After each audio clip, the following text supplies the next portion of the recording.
এই ঠাকুমাটাকে দেখে আমার ঠাকুমার কথা মনে পড়ে গেল। যেইখানে যাই না কেন আমার দুর্গাপুরটাকেই বেশি ভালো লাগে। আর এই বাজে লোকটা রাজগীর থেকে আজ দুর্গাপুর ফিরে যাচ্ছি, তাই প্রথম যেদিন এসছিলাম সেদিনকে অনেকটাই ভয় লাগছিল যে কেমন লোক হবে, কেমন কাজ হবে, যদি ভুল কিছু হয়, যদি কথা শোনায়, এইসবই ভাবনা চিন্তা চলছিল স্টার্টিং এ। তারপর লাস্ট দিনে এখন আমার মনটা অনেকটাই খারাপ হয়ে যাচ্ছে, কারণ সবাই সবাইকে ছেড়ে নিজের নিজের বাড়ি চলে যাচ্ছে। আর বাড়িতে যাওয়ার আগে এখানে আমি ভগবানকে ডাকছি, কারণ ট্রেনে উঠলেই প্রত্যেকবার আমার মন খারাপ হয়ে যায়। ওই বালেশ্বর আর উড়িষ্যার ট্রেনের অ্যাক্সিডেন্টের কথা নিশ্চয়ই তোমরা জানো সবাই, সেই কথাটাই আমার খুব মনে পড়ছে আর খুব খারাপ লাগছিল। যাই হোক, শেষমেশ এখন এটা কি রেলওয়ে স্টেশন তোমরাই কমেন্ট করে বলো, সেখানে চলে এসেছি। আর এখানে এসে এই লোকটা আমার কাছে টাকা চাইছিল, তখন আমি বললাম যে আমার কাছে টাকা নাই, তুমি আমাকে টাকা দাও। আর লোকটা এত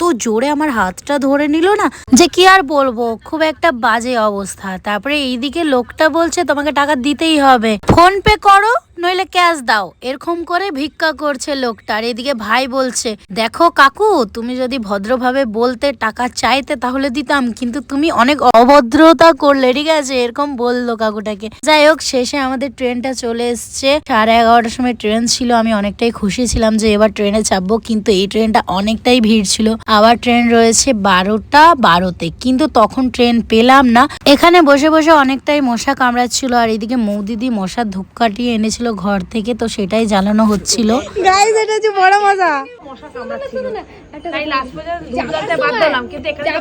যাই হোক, রাত 12:50-এ আমাদের ট্রেন এসছিল, আর এখন সকাল 7:30 মতো বাজে। হ্যাঁ, এখন আমি ট্রেন থেকে নেমে গেছি আর প্রচন্ড ক্লান্ত লাগছে, কিন্তু আমার এই সুন্দর দুর্গাপুর শহরটা দেখে আমার মনটা অনেকটাই খুশি হয়ে গেল। তাই যেখানেই বাইরে যাই না কেন আমার এই দুর্গাপুরটা ছাড়া চলেই না।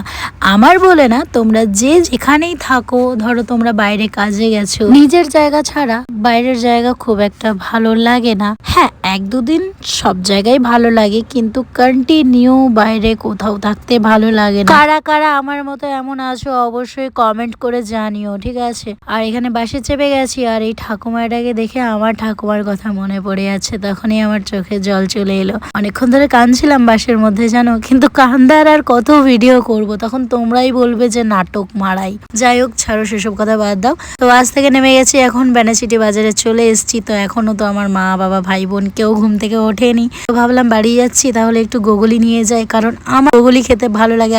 আর তোমাদের কি গোগলি খেতে ভালো লাগে? তাহলে অবশ্যই